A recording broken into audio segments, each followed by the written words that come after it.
Hello friends. आज आपका maths academy की इस चैनल में आपका स्वागत है। आज आप देख रहे हैं परसेंटेज 4।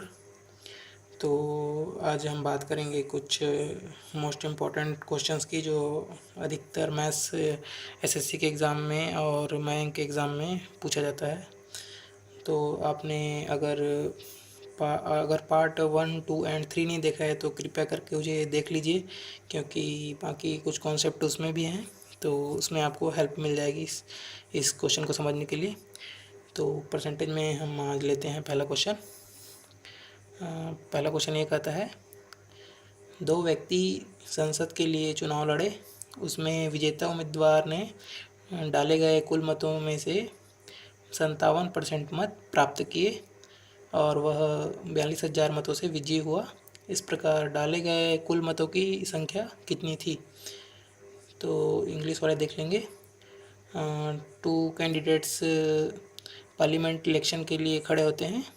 तो जो विनर कैंडिडेट है वो टोटल वोट्स में से 57% वोट अचीव करता है और 42,000 वोट्स से विन हो जाता है। और इस प्रकार से डाले गए जो टोटल जो वोट हैं उसकी नंबर्स कितने हैं, टोटल नंबर ऑफ वोट्स कितना है। तो देखते हैं इसमें क्या है, क्या कहना चाह रहा है। देखो देखो जो दो दो जो होते हैं, जो एक होता है विनर जो विजेता है और एक जो होता है हारने वाला जो व्यक्ति होता है। दो व्यक्ति हैं यहाँ पे। तो जो विनर है वो 57% वोट को अचीव कर रहा है, ठीक है। तो मान लो ए है विनर, विन कर जाता है, और बी जो है डिफीट, बी पराजित हो जाता है। तो ए कितना परसेंट वोट मिल रहा है उसको? 57% वोट, ठीक है।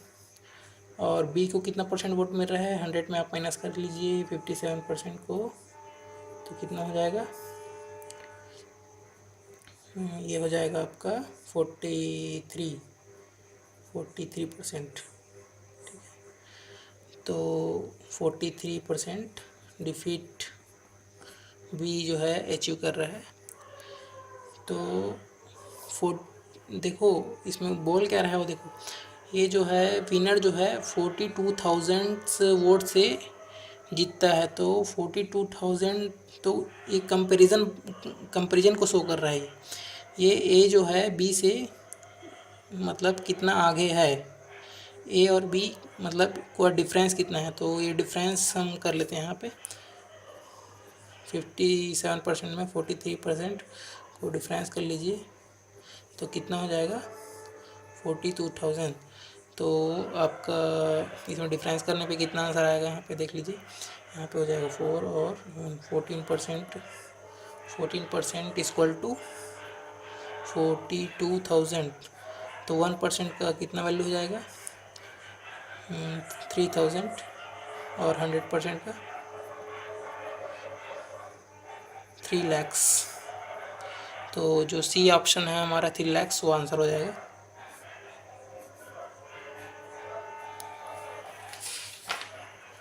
इसी प्रकार एक क्वेश्चन और देखते हैं।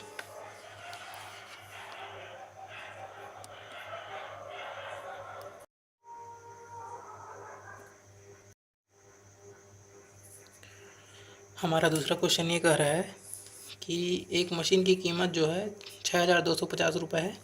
उस कीमत में पहले वर्ष में 10% और दूसरे वर्ष में 20% और तीसरे वर्ष में 30% की कमी आ जाती है।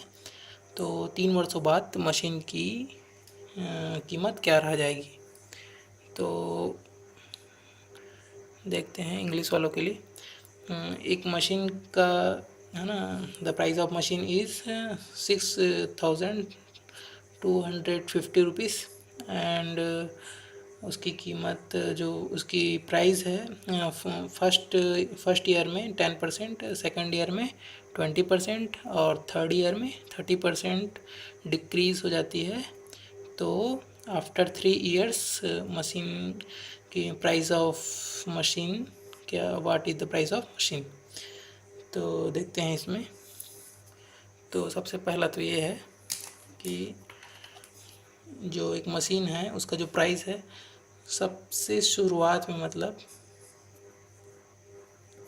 कोई भी चीज़ का प्राइस हो हमेशा स्टार्टिंग में तो 100% ही रहेगा डिक्रीज़ होने से पहले। तो फर्स्ट ईयर माने 1 ईयर में कितना डिक्रीज़ हो जाता है 20%, सॉरी 10%। तो 10% डिक्रीज़ कर दिए आप, ये कितना हो जाएगा 90% हो जाएगा। तो और सेकंड ईयर में क्या हो जाएगा, वो सेकंड ईयर में कितना परसेंट डिक्रीज़ हो रहा है 20%। तो 90 का 20% आपको निकालना पड़ेगा। तो 90 का 20% कितना होगा, तो 90 का 20% निकाल सकते हैं। यहाँ पे पॉइंट लगा लीजिए और उसको 2 से मल्टीप्लाई कर लीजिए। इसका पॉइंट लगाएंगे 10% हो जाएगा और 2 से मल्टीप्लाएंगे तो 18। तो 90 में आप 80 माइनस कर दीजिए तो आपका कितना हो जाएगा, ये 72। तो ये हो जाएगा 72%। फिर थर्ड ईयर में क्या होती है, थर्ड ईयर में 30% डिक्रीज़ होता है। तो 30% आपको निकालने के लिए 10% के लिए 7.2 और इसको 3 से मल्टीप्लाई करेंगे तो 7 3 ज़ा 21 और पॉइंट हो जाएगा 6। तो 72 में आपको 21.6 माइनस करना पड़ेगा। तो आपको ये हो जाएगा ये 51.4%। तो अब देखो मशीन का प्राइस क्या है। मशीन का प्राइस क्या था, मशीन का प्राइस 6250 अगर 100% में था। तो अब क्या है 51.4%। तो इस परसेंट में रहेगा तो क्या हो जाएगा, इससे मल्टीप्लाई कर देंगे। अब डिक्रीज़ होते होते इतना आ गया है, इसे मल्टीप्लाई करेंगे तो आपका आंसर आ जाएगा। देखो अब अच्छा परसेंट है तो आपको नीचे में 100 से डिवाइड करना पड़ेगा। अब इसको आप कटा सकते हैं, कितना आ रहा है, ये 0 से मल्टीप्लाई हुआ तो 514 हो जाएगा और 625 और 514, 625 और 514 अपॉन 100। 25 से कटा लीजिए, 4 से कट सकता है, 4 से नहीं 2 से कटा लीजिए इसको।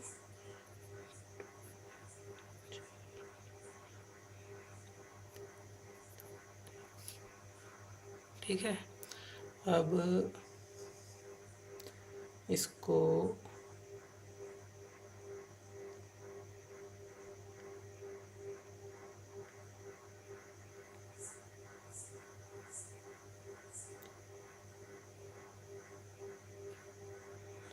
कैलकुलेट कर सकते हैं।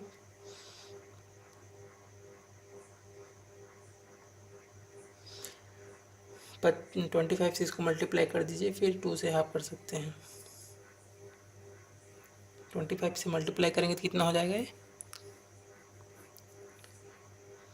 25 से हो जाएगा ये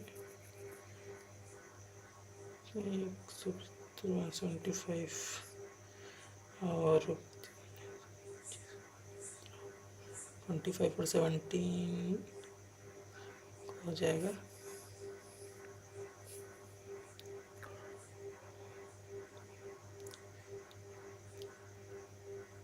इसको आप करके देख सकते हैं। ये लगभग ये इतना आ जाएगा। इसको आप आराम से घर में करके देख सकते हैं। ठीक है, तो ये जो आंसर है वो आ जाएगा।